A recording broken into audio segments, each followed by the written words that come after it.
नमस्कार साथियों, मैं विशाल सर श्याम क्लास में आपका हार्दिक स्वागत अभिनंदन करता हूं। तो आपको वीडियो है मिलना शुरू हो गई। अपना पहला दिन था फीटर ट्रेड, डीजल और वेल्डर का परिचय, ठीक है।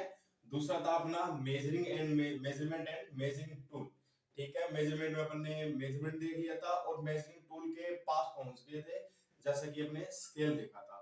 स्केल के अंदर स्केल का परिचय देखा था, स्केल का साइज भी देख लिया था और स्केल का मटेरियल भी देख लिया था। अब देखते हैं अपने स्केल के प्रकार कितने होते हैं, ठीक है।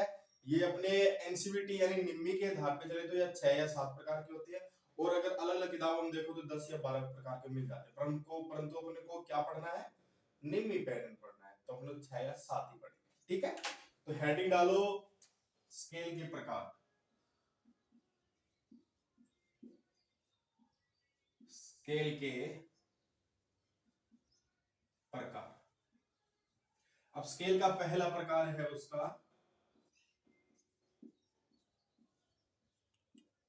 स्टैंडर्ड स्केल, ठीक है। क्या? Standard scale. या तो अपन इसे स्केल बोल सकते हैं या अपन इसे स्टील रूल बोल सकते हैं। क्या बोल सकते हैं? स्टील रूल, ठीक है। और यहां भी अपन क्या कर लेते हो, स्टील रूल कर लेते हो, ठीक है। स्केल थोड़ा अटपटा रह जाता है अपनी लैंग्वेज में।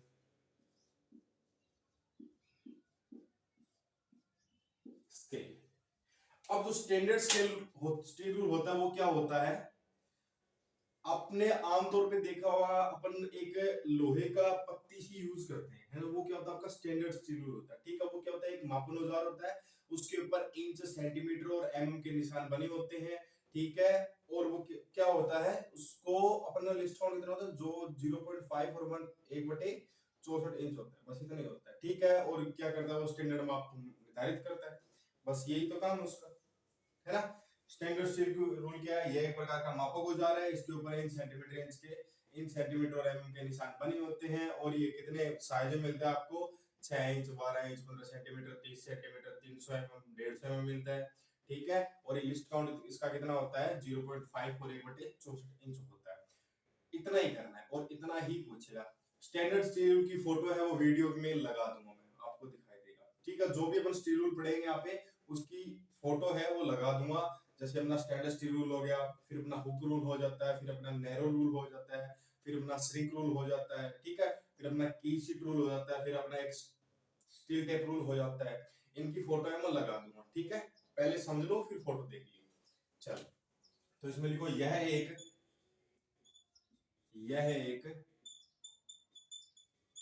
मापक औजार है।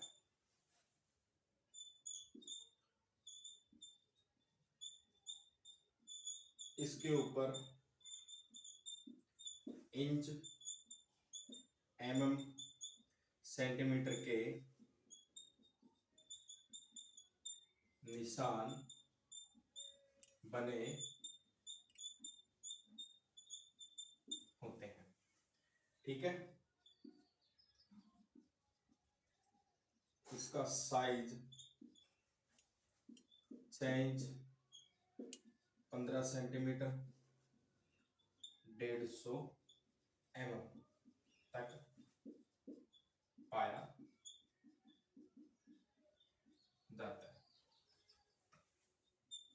इससे किसी जॉब की लंबाई, चौड़ाई, ऊंचाई आदि को माप सकते हैं।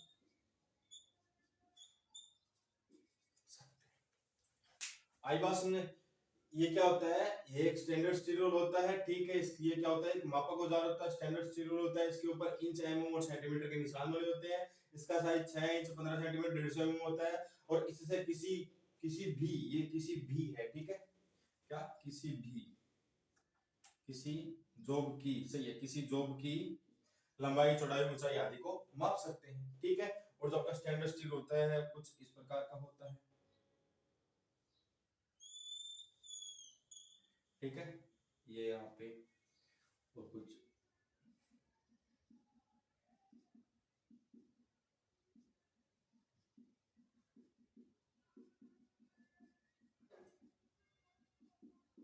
ठीक है। इसके ऊपर कौन से निशान बने होते हैं? इसके ऊपर सेंटीमीटर के निशान बने होते हैं और नीचे किसके निशान बने होते हैं? इंच के निशान बने होते हैं। ठीक है, सेंटीमीटर के जो निशान बने होते हैं उसी के अंदर क्या बने होते हैं? फेदर के निशान बने होते हैं, सॉरी एमएम के निशान बने होते हैं। इसके एमएम के, यानी सेंटीमीटर वाले में एमएम के निशान बने होते हैं। ठीक है, और एमएम अगर आपको और बारीकी से मापना है तो एमएम के अंदर और निशान बने होते हैं, कौन से? फेदर वाले।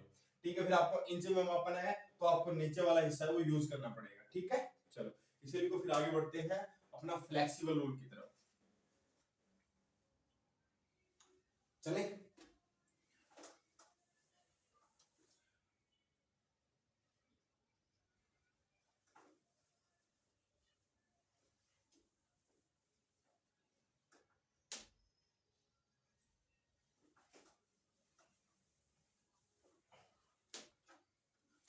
नंबर 2 लगा के लिखो,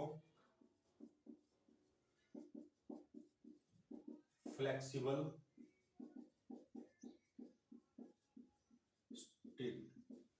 फ्लेक्सिबल स्टील रूल क्या होता है? नाम से विविध हो रहा है, नाम से यानी फ्लेक्सिबल होता है, यानी इसकी अपन तोड़ मरोड़ के गांठ भी मार सकते हैं। ठीक है, तो इसमें क्या लिखते हैं? यह क्या होता है? लचीला होता है। ठीक है, इसके ऊपर इंच सेंटीमीटर एमएम के निशान बने होते हैं, साइज में 6 और 6 इंच 15 सेंटीमीटर और 30 सेंटीमीटर आवश्यकता अनुसार पाए जाते हैं, आवश्यकता अनुसार। ठीक है, किसके अनुसार? आवश्यकता अनुसार। तो सबसे पहले लिखता हूं मैं, यह बहुत लचीला होता है। क्या होता है? यह बहुत लचीला होता। ठीक है, इसके ऊपर एमएम सेंटीमीटर के निशान बने होते हैं। ठीक है, और इसका साइज क्या होता है? 6 इंच 15 सेंटीमीटर और 150 वह आवश्यकता अनुसार पाया जाता है। ठीक है, इसका उपयोग किसमें करते हैं? इसका उपयोग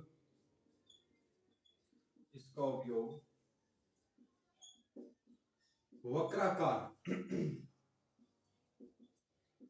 आकार की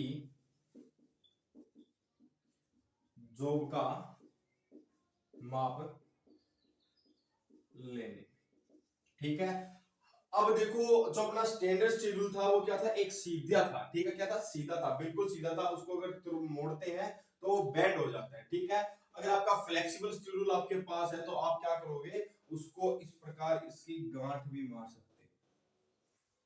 ठीक है, वो क्या, इसकी गांठ भी मार सकते हो, फिर दोबारा इसे खोलोगे तो अपना दोबारा उसी शेप में आ जाएगा। जैसा कि आपको अगर पूछ लिया जाए कि फ्लेक्सिबल स्टील रूल है वो किसका बनाया जाता है, तो सबसे पहले ऑप्शन में स्प्रिंग स्टील हो तो स्प्रिंग स्टील को ही ओके करना है। ठीक है, चलो तो इसमें लिख दिया, यह बहुत लचीला होता है। इसके ऊपर इंच सेंटीमीटर एमएम के निशान बने होते हैं। 6 इंच 15 सेंटीमीटर 150 एमएम आवश्यकता अनुसार में पाया जाता है। इसका उपयोग वक्राकार आकार की जोब का माप लेने में किया जाता है। वक्राकार यानी किसी भी गोल जोब का माप लेना। जैसे अब आपकी ये कोई गोल जोब है, ठीक है, इसका एक यहाँ इस सिरे से इस सिरे तक माप लेना है, तो आपका जो स्टैंडर्ड स्टील रूल है उसकी सहायता से अपन इसको घुमा के यहाँ तक माप लेंगे तो आपका स्टील रूल क्या होगा? बेंड हो जाएगा, वो सीधा नहीं होगा, उसको दिक्कत आएगी। अपना अगर ये फ्लेक्सिबल स्टील रूल यूज करते हैं तो ये क्या होगा? यहां से घूमेगा पूरा का पूरा और एक चक्कर और लगा के आएगा, तब भी ये क्या नहीं होगा? बेंड नहीं होगा, अपनी उसी अवस्था में आ जाएगा। ठीक है, तो इसके अंदर सबसे ज्यादा किसका गुण पाया जाता है? स्प्रिंग का गुण पाया जाता है। किसका गुण पाया जाता है? स्प्रिंग का गुण पाया जाता है। तभी तो ये क्या होता है? लचीला होता है और फ्लेक्सिबल होता है। ठीक है, इसकी फोटो में दिखा दूंगा, इसीलिए को फिर आगे बढ़ते हैं।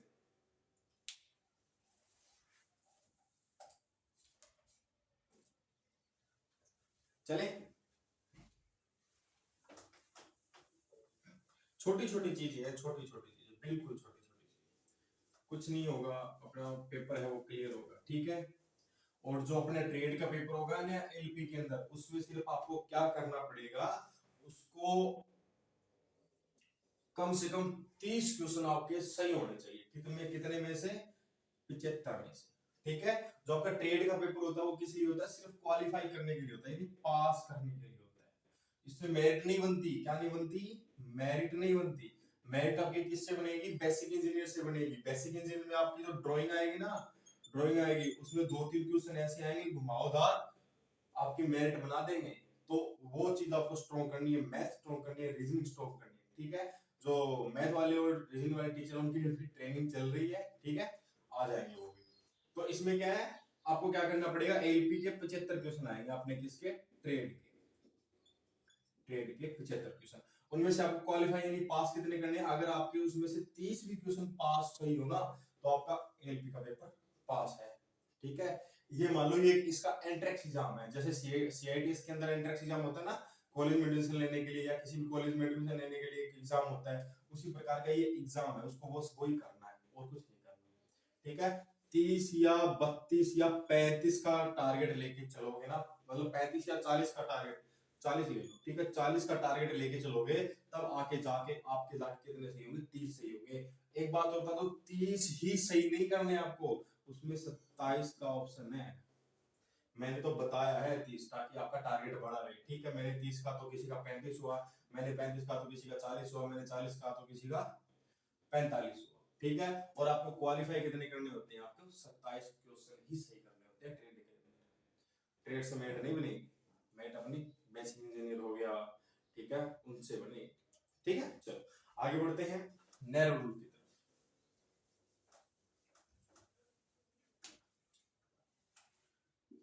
Number 3, narrow rule. Narrow rule. अब नैरो, नैरो से क्या समझते हो? अपनी जो ये पैंट होती है, पैंट नीचे से क्या होती है, उसका मुंह थोड़ा चौड़ा होता है ना, तो अपन दर्जी को क्या बोलते हैं कि भैया एक पीछे टांका लगा दो, तो वो क्या होती है? भीड़ी हो जाती है, यानी नैरो हो जाती है, उसकी चौड़ाई कम हो जाती है। तो उसी प्रकार ये स्केल यानी रूल क्या होता है, स्टील रूल क्या होता है, इसकी चौड़ाई होती है वो क्या होती है? कम होती है। ठीक है। आप एक नोट करके बात लिखो, नोट करके बात लिखो, जो अपने स्टैंडर्ड स्टील रूल होते हैं ना, क्या स्टैंडर्ड रूल, उसकी चौड़ाई, उसकी चौड़ाई 3/4 इंच होती है। कितनी होती है? 3/4 इंच होती है। अगर आपसे पूछ लिया जाए कि स्टैंडर्ड स्टील रूल की चौड़ाई कितनी होती है, तो आप क्या लिखोगे? 3/4 इंच होती है। ठीक है। और जो आपका नैरो रूल होता है, उसकी चौड़ाई कितनी होती है? उसकी चौड़ाई 5 mm होती है। कितनी? 5।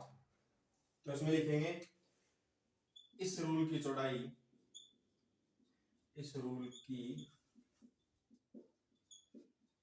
चौड़ाई कम होती है। कितनी होती है? इसकी चौड़ाई 5 mm होती है। कितनी होती है? 5 mm होती है। अब इस रूल का उपयोग कहाँ किया जाता है? अब इस रूल का उपयोग आप कहाँ करोगे? जैसा कि आपके पास ये क्या है, कोई क्या है? जॉब है। अभी इस स्लॉट को मापने के लिए, जैसे मान लो कि ये स्लॉट आपका 5 mm का है। ठीक है। तो इस स्लॉट को मापने के लिए जो आपका स्टैंडर्ड स्टील रूल है, उसकी चौड़ाई कितनी होती है? 3/4 इंच हो जाती है। तो वो तो इसके अंदर फंसेगा नहीं, है ना? तो आपको क्या करना पड़ेगा? नैरो रूल निकालना पड़ेगा। नैरो रूल की चौड़ाई कितनी होती है? 5 mm होती है, और इसका 5 mm का साइज सही होगा। यानी इसका उपयोग किसी भी जॉब में काटा गया स्लॉट, खांचा का चौड़ाई मापना। ठीक है। चलो, तो इसमें लिखाता हूं, इसका उपयोग, इसका उपयोग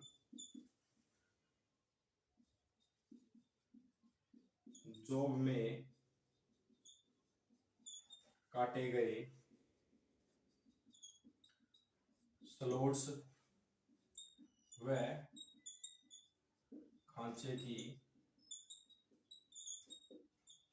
चौड़ाई मापने में किया जाता है।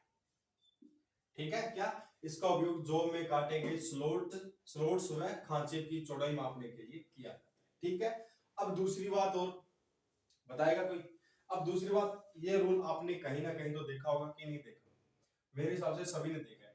कभी कपड़े वाले दुकान पे गए हो, कपड़ा खरीद के जो काट के देता है, उसके पास जो रूल होता है ये वही रूल होता है, नैरो रूल। देखो पतला सा होता है, ठीक है। और ये ज्यादातर किसका बनाया जाता है, स्टेनलेस स्टील का बनाया जाता है। किसका बनाया जाता है ये, एस एस, किसका, एस एस यानी स्टेनलेस स्टील का बनाया जाता है, ठीक है।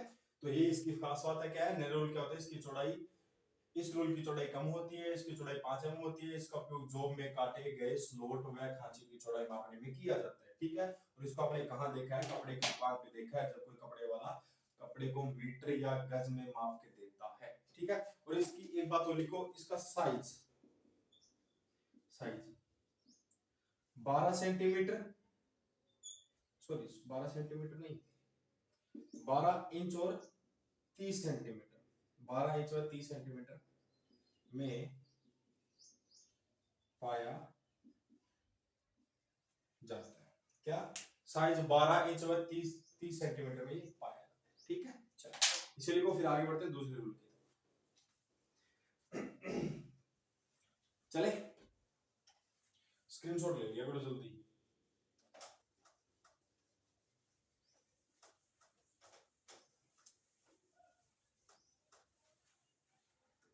अब बात करते हैं अपन 4 नंबर रूल, हुक रूल। अब हुक रूल के देखो, अपने जो भी रूल है ना वो अपने नाम से भी दिखा रहे हैं, मतलब अपने नाम से ही पहचान बता रहे हैं। जैसे स्टैंडर्ड, स्टैंडर्ड क्या होता है, एक चीज होती है, मतलब कोई भी हो, मतलब कहते हैं ना कि यार देखो बंदे का स्टैंडर्ड क्या है, ठीक है, वो क्या है, वो स्टैंडर्ड स्टील रूल वगैरह। फिर अपन देखा फ्लेक्सिबल स्टील रूल, फ्लेक्सिबल यानी लचीला, जो अपनी कोलगेट करते हैं, ठीक है, ऐड देते हैं, फ्लेक्सिबल होता है। फिर बात आ गई नैरो, नैरो अपने पैंट से उदाहरण ले लिया कि पैंट की मुंह की चौड़ाई छोटी हो बड़ी होती है, फिर उसको नैरो करवा लेते हैं, वो छोटी हो जाती है। फिर बात आती है अपने हुक की, हुक में क्या होता है, तो ये रूल होता है वो बिल्कुल आपके स्टैंडर्ड स्टील रूल की तरह ही होता है, ठीक है। बट इसके आगे वाले हिस्से में क्या लगा दी जाती है, एक हुक लगा दी जाती है, जिसकी सहायता से अपन किसी भी अंदरूनी किनारे की, क्या, किसी भी अंदरूनी किनारे से क्या ले सकते हैं, माप ले सकते हैं, यानी पाइप या खोखले के अंदरूनी किनारे से माप ली जा सकती है, बस इतना ही होता है। देखो यह स्टैंडर्ड स्टील रूल के स्वरूप होता है। क्या, यह स्टैंडर्ड स्टील रूल के स्वरूप होता है। स्वरूप बोले तो उसके जैसा, ठीक है। चलो, इसके आगे वाले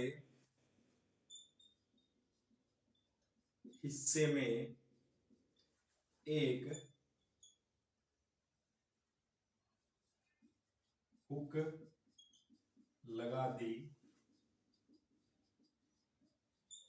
जाती है। क्या, इसके आगे वाले हिस्से में एक हुक लगा दी जाती है, जिससे जिससे पाइप या खोखले जोब के अंदरूनी किनारों से माप ली जा सके, ठीक है, यही होता है, ठीक है। और एक बात बता देता हूं, जैसे कि आपका ये क्या था, आपका स्टैंडर्ड स्टील रूल था, ठीक है, ये क्या था आपका स्टैंडर्ड स्टील रूल था कि नहीं था, ठीक है। अब जैसे आपका ये स्टैंडर्ड स्टील रूल है, ठीक है। अब इसके आगे वाले हिस्से में क्या लगा दी जाती है, कुछ इस प्रकार की एक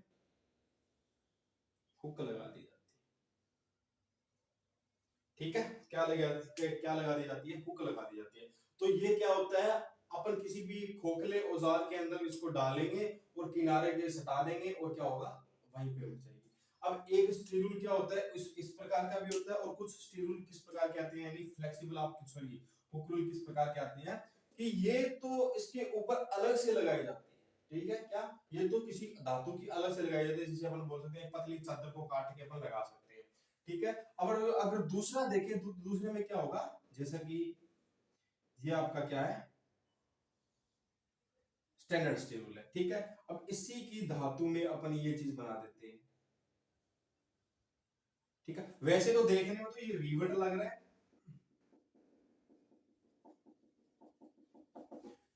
वैसे देखने तो ये रिवेट लग रहा है, पर रिवेट नहीं है। अगर आप देखोगे ना, मैं आपको फोटो फोटो दिखा दूंगा अच्छे से, आप देखोगे तो कुछ इस प्रकार का मिलेगा। ये इसी मतलब जो धातु अपनी स्टील रूल की होती है, जैसे ये आपका स्टेनलेस स्टील रूल किसका बना है, सॉरी ये आपका स्टेनलेस स्टील का बना है, तो ऊपर ये धातु है वो किसकी बनी होती है, स्टेनलेस स्टील की बनी होती है, मतलब मिक्स बनी होती है। अगर ये आपका स्टैंडर्ड स्टील स्टेनलेस स्टील में बना है, तो जो आपकी ये अलग से लगाई परत है ये किसकी बनी होती है, कोई शीट की बनी होती है। ठीक है, यही अंतर रहता है। चलो इसे लिखो, फिर आगे बढ़ते हैं। इसका साइज वही रहता है 12 सेंटीमीटर 30 सेंटीमीटर, साइज लगभग सेम रहता है। ठीक है, अपना आवश्यकता अनुसार बड़ा छोटा ले सकते हैं। ठीक है, चलो इसको लिखो फिर आगे बढ़ते हैं।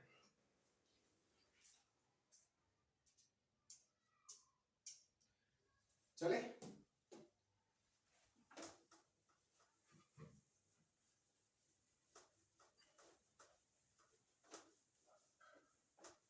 अब बात करते हैं अपन 5 नंबर की। 5 नंबर आपका की सिट रूल। क्या की सिट रूल? की सिट रूल क्या होता है? देखो की यानी की से अपन क्या बोलते हैं, चाबी। ठीक है, जो अपने ताले की चाबी होती है इंग्लिश में क्या बोलते हैं अपन, चाबी बोलते हैं। ठीक है, हिंदी में चाबी बोलते हैं, इंग्लिश में क्या बोलते हैं, की बोलते हैं। तो अब ये किस प्रकार का बना होता है, ये किस प्रकार का बना होता है, देखो ये होता है दो एंगल आयरन से बनाया जाता है। एंगल आयरन जैसे अपन जो टीन की छत डालते हैं तो एंगल लगाते हैं ना, एंगल लगाते हैं, उसी प्रकार का बना होता है। परंतु जो एंगल वो टीन वाली होती है वो किसकी होती है, एमएस की बनी होती है। ठीक है, उसमें लोहा होता है। और ये जो रूल है आपका किसका बना होता है, स्टेनलेस स्टील का बना होता है। ठीक है, जैसा कि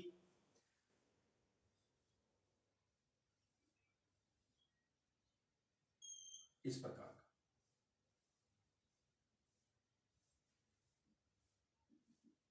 ठीक है, और इसके ऊपर यहाँ क्या लिखे होते हैं, साइज लिखे होते हैं। ठीक है, और इसको यहां से ऐसे नाव की तरह दिखाई दे रही है मेरे को तो। ठीक है, इस तरह बना दिया जाता है।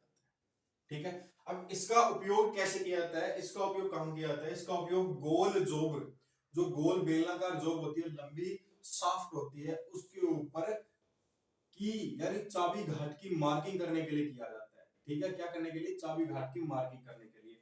अब जैसे आपकी ये कोई गोल जोब है, ये क्या आपकी कोई गोल जोब है। अब इसको क्या करेंगे, अब इसको इसके ऊपर रखेंगे, तो इसको इसके ऊपर रखेंगे तो कुछ वी शेप में इस तरह आ जाएगा। ये आएगा कि नहीं आएगा, वी शेप इस तरह आएगा। तो यहाँ पे लाइन खींच देंगे, ये एक मार्किंग होगी। ठीक है, उधर की साइड लाइन खींच देंगे तो मार्किंग होगी। तो चाबी घाटी यानी जो गोलाकार आपने क्या मार्किंग की है, अगर उसको अपन सही से देखेंगे तो वो किस प्रकार का हो जाएगा, कुछ इस प्रकार का हो जाएगा। ठीक है, तो आपका की शीट रूल है वो किस में काम आता है, ये दो एंगल आयरन से बना होता है। ठीक है, और दोनों को किनारों को क्या कर दिया जाता है, बेवल कर दिया जाता है। बेवल यानी जैसे अपना जो ये स्टील रूल है कुछ इस प्रकार का है। ठीक है, अब इस टूल को ये अपना साधारण है। ठीक है, अब मैंने क्या बोला, बेवल। बेवल में क्या होगा, इस टूल को कुछ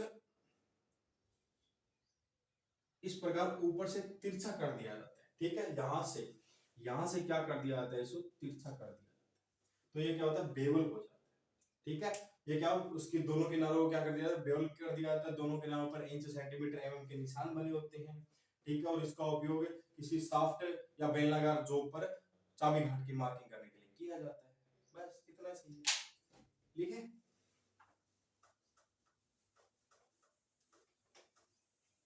चलो,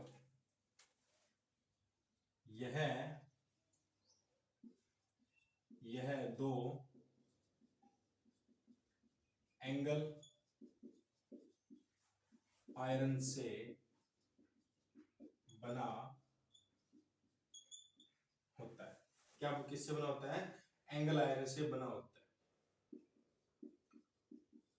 दो एंगल आयरन के किनारों को बेवल व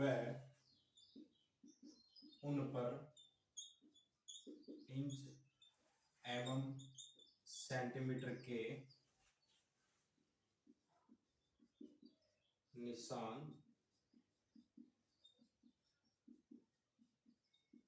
बने होते हैं। दो एंगल आयरन के किनारों को बेवल व उन पर इंच, ये इंच है, ठीक है, इंच, mm और सेंटीमीटर के निशान बने होते हैं।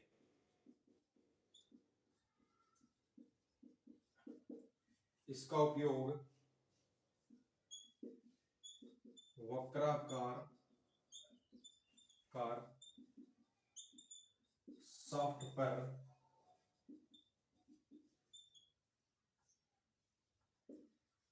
चाबी घाट की मार्किंग के लिए उपयोग किया जाता है।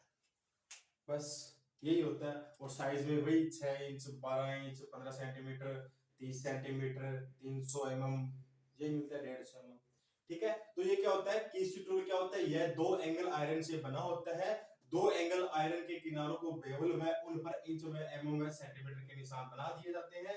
इसका उपयोग वर्गाकार यानी बेलनाकार शाफ्ट पर चाबी घाट की मार्किंग करने के लिए इसका उपयोग किया जाता है। ठीक है, चलो इसके लिए फिर आगे बढ़ते हैं दूसरे रूल की तरफ।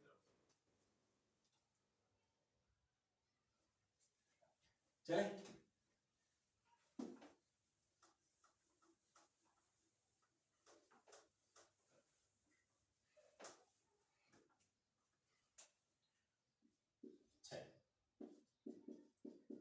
Steel tape rule. क्या, स्टील टेप रूल। अब स्टील टेप रूल क्या होता है, यह एक प्लास्टिक की डिब्बी में बंद होता है, ठीक है, और इसका उपयोग कहां किया जाता है, टेढ़ी मेढ़ी सतहों पर इसका उपयोग किया जाता है। इस टेढ़ी मेढ़ी सतहों का माप लेने के लिए इसका उपयोग किया जाता है। और इसका उपयोग कौन करते हैं, जो अपना घर बनाते हैं ना, राजमिस्त्री, मिस्त्री, ठेकेदार होते हैं, वो करते हैं, जिनके पास एक देखो छोटा सा डब्बा होता है जिसके अंदर वो स्केल निकालते हैं और मापते हैं, वो क्या है आपका स्टेप, ये की सीट रूल है, सॉरी स्टील टेप रूल है, ठीक है। क्या बोलते हैं उसे, स्टील टेप रूल बोलते हैं, ठीक है। इसके अंदर एक क्या लगी होती है, स्प्रिंग लगी होती है। स्प्रिंग की सहायता से वो क्या है, खिंचाव में रहता है, ठीक है। अगर उसको बाहर निकालते तो बाहर निकल जाता है, उसको छोड़ देता हूँ, उसको स्प्रिंग है वो वापस ले लेता है। इसे कभी भी पूरा नहीं खोला जाता। अगर इसे पूरा खोल देते हैं तो इसका स्प्रिंग है वो हट जाता है, और उसे वापस पूरा खोल कर, मतलब डिब्बी को पूरा खोल कर क्या करना पड़ता है, उसे सेट करना पड़ता है, ठीक है। और इसके आगे एक हुक लगी होती है छोटी, बस यही होता है और कुछ नहीं होता, ठीक है। तो इसमें लिखो, यह एक प्लास्टिक की डिब्बी में बंद, यह एक प्लास्टिक की डिब्बी में बंद रहता है, ठीक है। इसका उपयोग टेढ़ी मेढ़ी जगहों का माप लेने में किया जाता है। इसमें एक स्प्रिंग फिट रहता है, ठीक है। स्टील टेप रूल, यह एक प्लास्टिक की डिब्बी में बंद रहता है, यह एक प्लास्टिक की डिब्बी में बंद रहता है। इसका उपयोग टेढ़ी मेढ़ी जगहों का माप लेने में किया जाता है, और ये स्प्रिंग, इसमें एक स्प्रिंग फिट रहता है, ठीक है। इसका उपयोग कौन करता है, राजमिस्त्री, ठेकेदार आदि। बस इसे लिखो, फिर फाइनल पढ़ते हैं अपना श्रिंक रूल।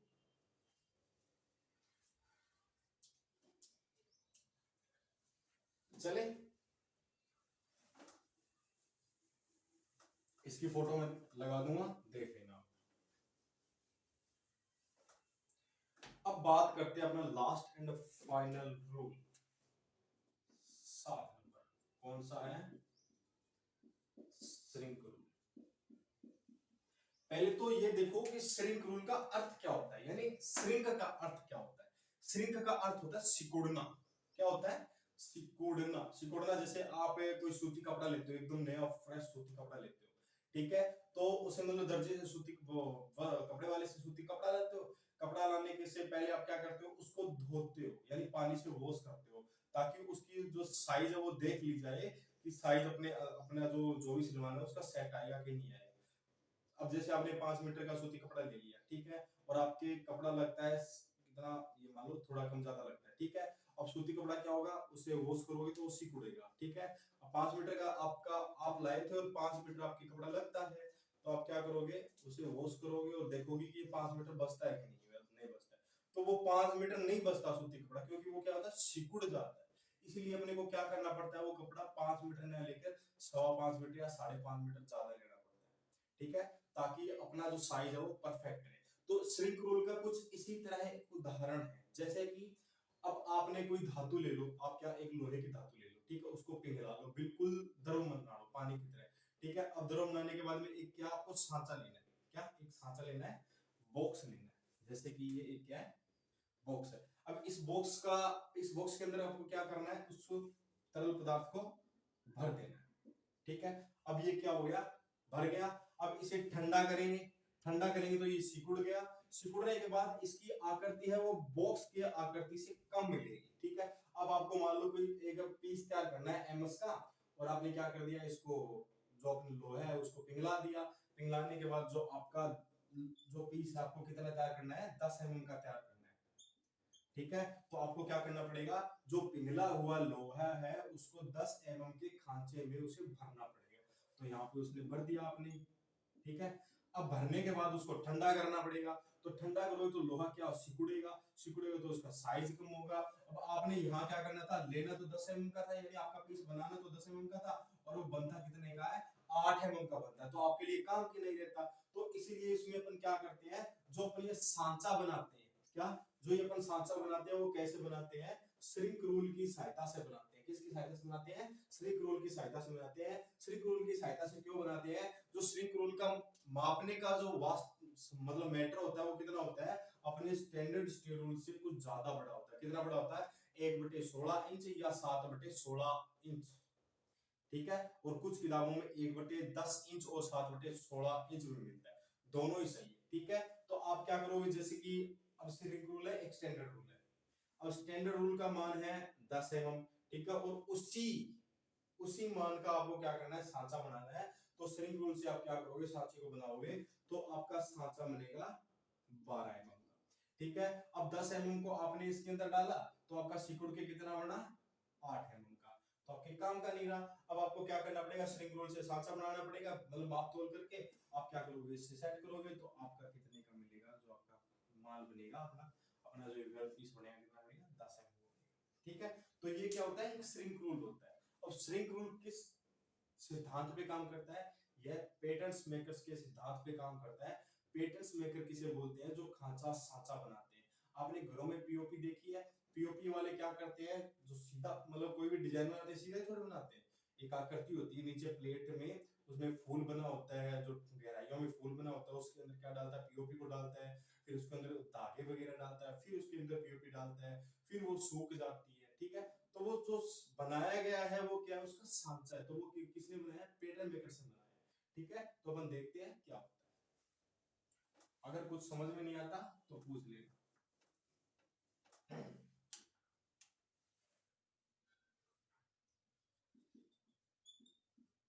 इसका उपयोग पैटर्न मेकर में किया जाता है। अब पैटर्न मेकर्स कौन होते हैं, जो सांचा बनाते हैं। श्रिंक रूल का साइज दूसरे रूल से बड़ा होता है। कितना बड़ा, कितना, 1/10 इंच या 1/10 इंच या 7/16 इंच, ठीक है। और आपको किताबों में कहां कहां कुछ ऐसा मिलेगा, 1/16 इंच और 1 बटे नहीं 7/16 इंच, ये दोनों के दोनों सही है। ठीक है, कितने प्रति फुट में बड़े होते हैं। मतलब समझ में आया कि जो आपका श्रिंक रूल है उसके ऊपर जो इंच सेंटीमीटर एमएम के निशान बने होते हैं ना, वो क्या बने होते हैं, दूसरे रूल की अपेक्षा बड़े बने होते हैं। और कितना बड़ा बना होता है, 1/10 इंच और 7/16 इंच। अगर आपका स्टैंडर्ड स्टील रूल 1/64 इंच मापता है ना, क्या आपका स्टैंडर्ड स्टील रूल 1/64 इंच मापता है, तो आपका श्रिंक रूल कितना मापेगा, 7/16 इंच मापेगा। इतना बड़ा रहता है, तभी तो क्या बड़ा होता है। ठीक है, साइज सॉफ्ट का साइज बड़ा बनता है। ठीक है, इसका उपयोग उपयोग गरम लाल धातु को पिघलाकर सांचे में भरने के बाद वह सिकुड़ जाती है। उस सांचे का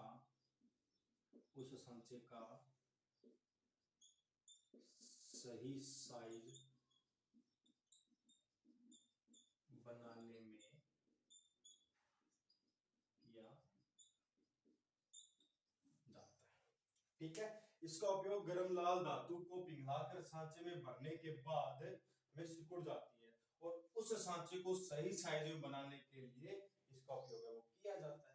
यही तो होता है आपका की श्रिंक रूल। ठीक है, तो ये क्या है, अगर आपको इसके अंदर क्वेश्चन आएगा तो सिर्फ यही आएगा कि श्रिंक रूल का उपयोग कहाँ किया जाता है, तो कहाँ किया जाता है, पैटर्न मेकर्स में किया जाता है। ठीक है, एक क्वेश्चन और बनता है कि लोहार जब गर्म धातु को पिघलाकर किसी सांचे में डालता है, तो उस सांचे का साइज है, उस सांचे का माप है, वो किस रूल से लिया जाता है, तो आपका श्रिंक रूल से लिया जाता है। ठीक है, एक क्वेश्चन और आएगा कि ऐसा कौन सा रूल है जिसका साइज स्टैंडर्ड स्टील रूल या दूसरे रूल की अपेक्षा बड़ा रहता है, तो कौन सा आता है, श्रिंक रूल आता है। एक और आएगा कि ऐसा कौन सा रूल है जिसका साइज प्रति फुट में खालिस्तान बड़ा रहता है, कितना बड़ा रहता है, 1/10 इंच या 7/16 इंच। और आपको ये भी मिल सकता है 1/16 इंच या 7/16 इंच, यही है। ठीक है, और कुछ समझ में नहीं आए तो पूछ लो, इसे लिखो फिर आगे बढ़ते हैं।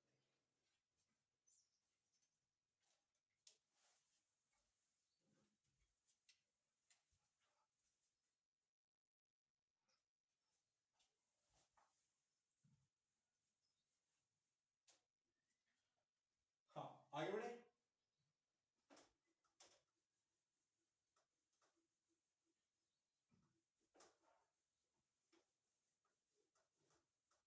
अब देखो एक बात और बताता हूं कि आपके एक तो लगता है स्केल, ठीक है, और एक लगता है आपके रूल। जो बच्चे नए हैं उनको बता रहा हूं, ठीक है, और जिन बच्चों की क्लास हो चुकी है उनको भी बताना सही है। तो मेरे को ये तो स्केल और रूल का अंतर क्या है, कि स्केल में और रूल में क्या अंतर है, स्केल का उपयोग कहां किया जाता है, रूल का उपयोग कहां किया जाता है, दोनों चीज तो एक ही है ना। इसे स्केल बोलते हैं, उसे रूल बोलते हैं, और तीसरा नाम इसका फुटा भी हो सकता है, चौथा नाम इसका इस्पात का फुटा भी हो सकता है ना। तो देखो स्केल और रूल में अंतर इतना ही है कि स्केल का उपयोग किसमें किया जाता है, स्केल का उपयोग ड्राइंग व रेखा चित्र बनाने में किया जाता है। क्या स्केल का उपयोग ड्राइंग व रेखा चित्र बनाने में किया जाता है, और इसका उपयोग किसमें किया जाता है, कार्यशाला में जॉबों का माप लेने में किया जाता है।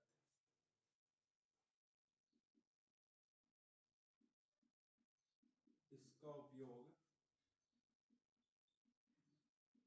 ड्राइंग में रेखा चित्र बनाने में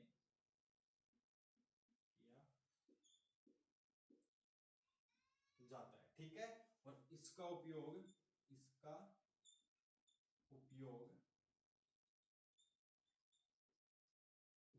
वर्कशॉप में जॉब का माप लेने में। ठीक है, एक और अंतर है इन दोनों में, एक एक अंतर क्या है बताएगा कोई? एक एक अंतर ये और है कि स्केल के ऊपर जो इंच सेंटीमीटर एमएम के निशान होते हैं वो क्या होते हैं? अनुमानित होते हैं। इसके ऊपर इंच एमएम सेंटीमीटर के निशान अनुमानित होते हैं। दूसरा, जो रूल के ऊपर इंच सेंटीमीटर जो एमएम के निशान होते हैं वो क्या होता है? अनुमानित होते हैं, मतलब वास्तविक होते हैं। इसके ऊपर इंच सेंटीमीटर एमएम के निशान अनुमानित होते हैं।